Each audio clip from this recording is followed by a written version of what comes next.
વ્યારા ધૂળ ફેર લારી કાઢ નાખી લ્યો થઈ ગઈ ને ફીટ હાકો હવે જાઓ ઊંધું ન હાંકવાનું હોય આગળથી હોય અને એમાં ધૂળ ભરવાની હોય લારીમાં ધૂળ ભર એમાં ન હોય મગજ તો જોઈએ એનું હાલે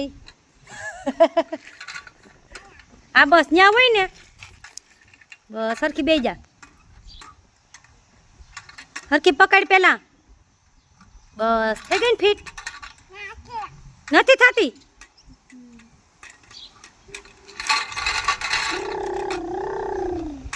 કેમ આંકવાનું હોય એમ જો ફીટ થઈ જશે પણ હરખી પાસે કાઢી નાખે છે ત્યાં બેસી જા ક્યાં જવું છે હે જો ભૂતી બાવ આવ્યો ઉપડી તો બાજુ ડેલામ લ્યો ભાઈ નહીં બોલાવતી આય